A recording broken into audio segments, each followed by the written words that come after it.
Today, we are opening the books on a contract dispute that, honestly, sounds less like a high-stakes business deal and more like a bizarre, old-school legal wager over the market price of whale oil. We are diving into Gray v. Gardner, an absolute foundational case from the early 19th century. Our mission today is to understand how the simple, precise structure of your contract language, really just how you word a promise, determines who has the excruciating burden of proving whether that duty lives or dies. That's absolutely right. This deep dive is designed to give you a framework for dissecting these kinds of performance conditions. We're going to isolate and analyze two critical legal moves the court made here. First, we'll see how courts classify promises as being either immediately binding or prospective. And that classification fundamentally dictates the assignment of the burden of proof. Super important.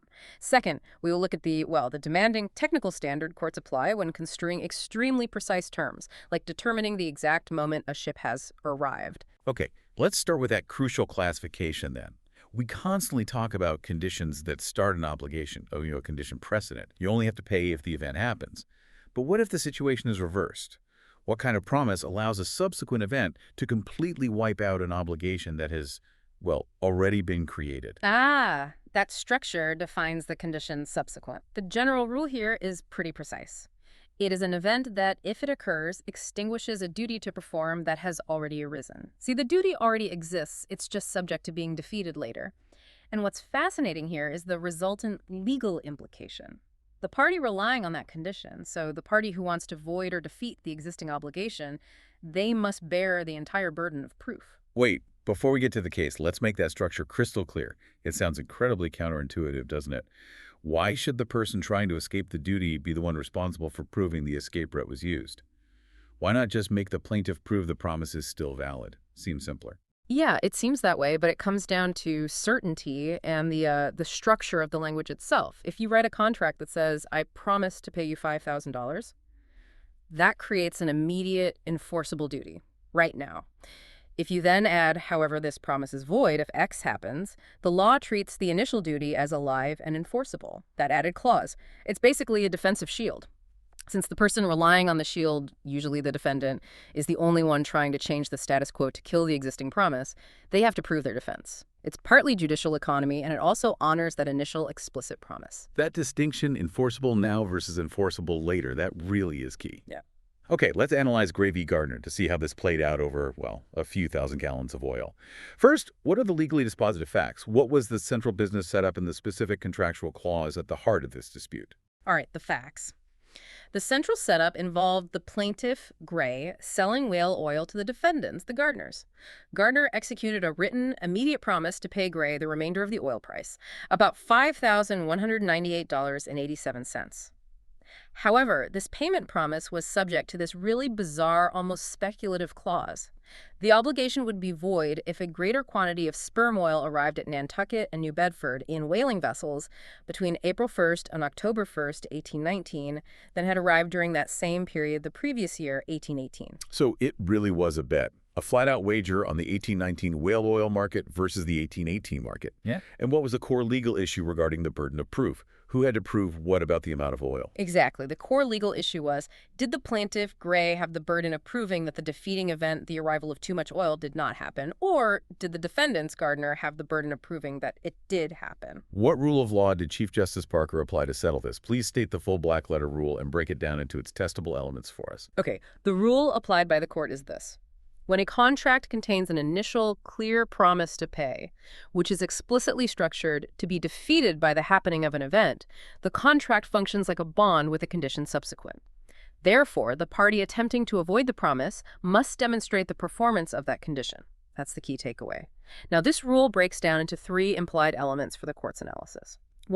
First, the existence of an initial promise or duty. Was there a promise to begin with? 2. Second, a subsequent event intended to defeat that initial duty. Was there something later meant to kill the promise? 3. And third, the requirement that the party asserting the condition must prove its occurrence. Who has to show that later event actually happened? Thank you. Now for the court's elemental analysis. Let's walk through this step by step. How did the court apply the first element, confirming the existence of an initial promise duty? Well, the court looked only at the language itself. Chief Justice Parker was pretty quick to point out that the very words of the contract established an immediate promise to pay a defined sum. It wasn't phrased like, I will pay if, but rather, I owe you this, but. This phrasing meant the duty was immediate and binding from the get-go. It wasn't some potential duty that might become binding later. It was already due, just subject to being extinguished. So yes, this clearly met the first element. Understood. Now, what about the second element? Identifying the arrival of oil as the subsequent event intended to defeat that duty. How did they confirm that? That was also pretty straightforward from the contract's text, because the contract specifically stated that the promise shall be void if the oil arrival contingency occurred.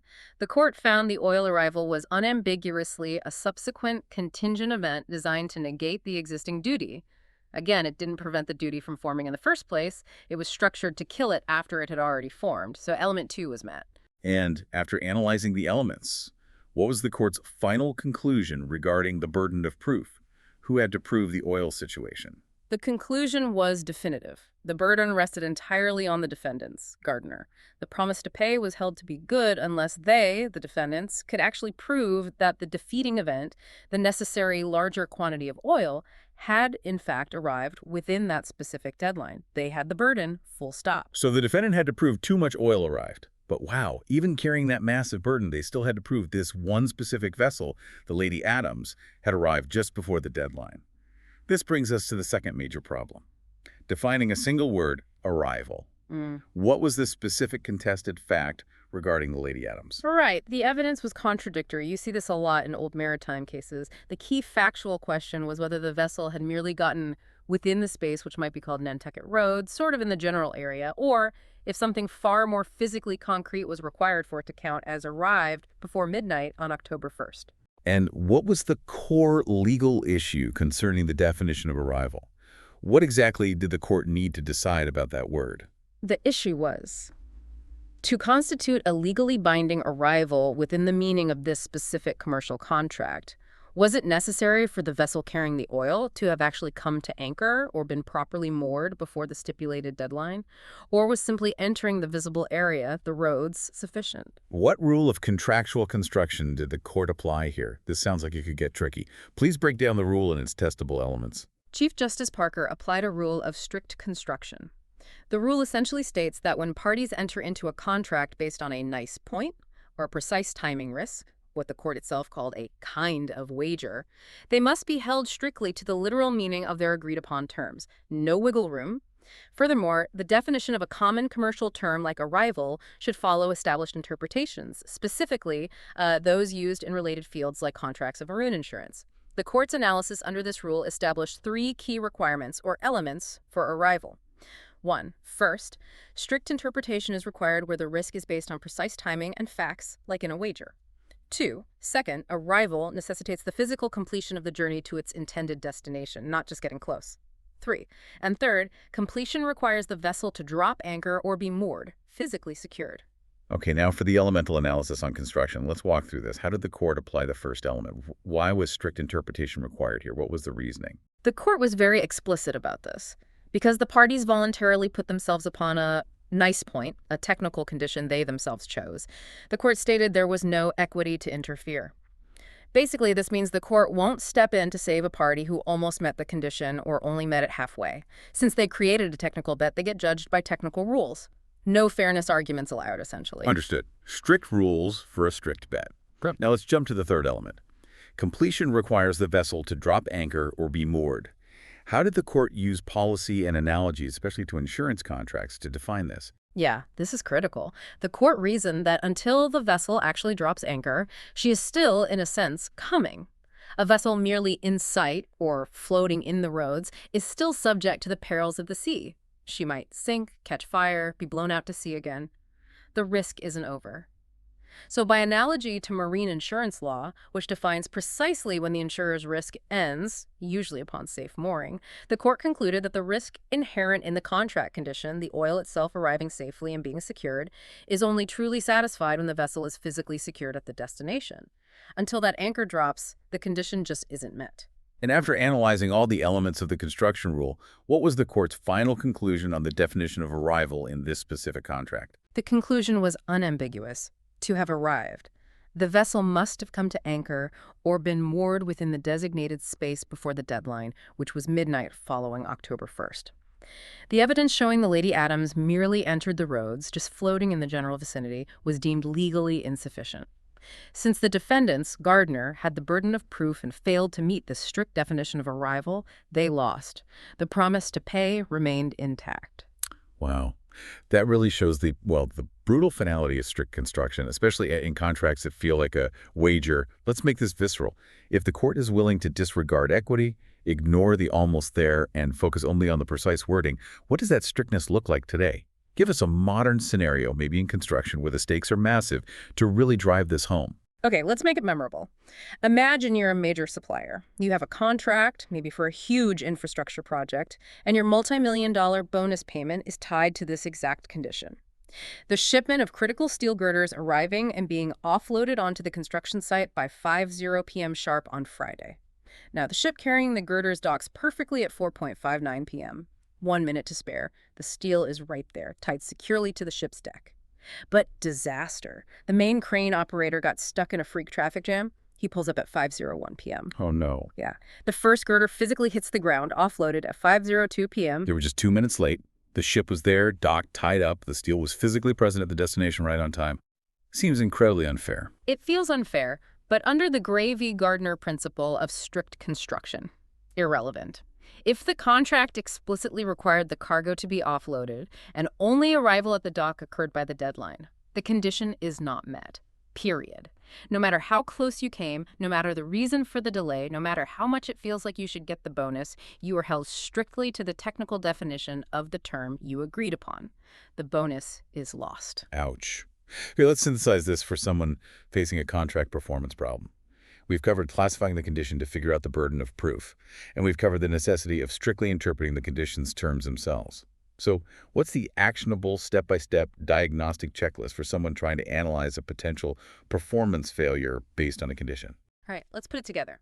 When you diagnose a problem involving contract performance conditions, especially if it looks like gray, you really must follow these steps to structure your analysis and apply the correct rules. 1. Identify the nature of the promise. First things first, determine if the contractual duty was already existing when the contract was formed, like in gray, or if the duty was merely prospective, meaning it would only form if the condition occurred later. Big difference. 2. Classify the condition. If the event in question seems to extinguish an already existing duty, you must classify it as a condition subsequent. Label it correctly. 3. Assign burden of proof. This is critical.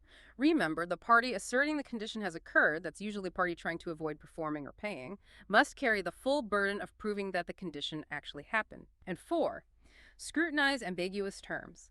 If the condition relies on a specific event or term, like arrival or offloaded, you must construe that term strictly, especially where the parties themselves establish specific time, place, or technical risks. Don't try to argue for fairness or equity if the condition was technically precisely unmet. So the ultimate takeaway here seems to be that sometimes the structure, the actual framing of your language, determines the entire legal fight, almost regardless of the underlying facts or fairness.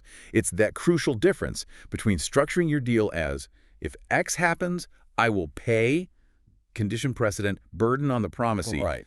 versus I will pay, but this promise is void if X happens, condition subsequent, and bam, the burden shifts entirely to the promiser trying to get out of it. That structural insight is the core lesson of Gray v. Gardner. Absolutely. But remember, this case comes from the 1800s, an era when courts were, let's say, extremely hands-off regarding private contracts, pure freedom of contract thinking.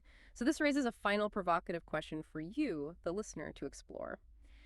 If freedom of contract theoretically allows parties to structure these specific, maybe even harsh risks however they want, why is it that a professor's note on this very case mentioned that in many modern jurisdictions today, a specific shift of risk proposed by, say, a general contractor might actually be voided as against public policy? Think about why modern courts might impose limits on contracting away certain basic business risks, even when sophisticated parties seem to agree to highly technical or wager-like terms. What are the boundaries of freedom of contract today?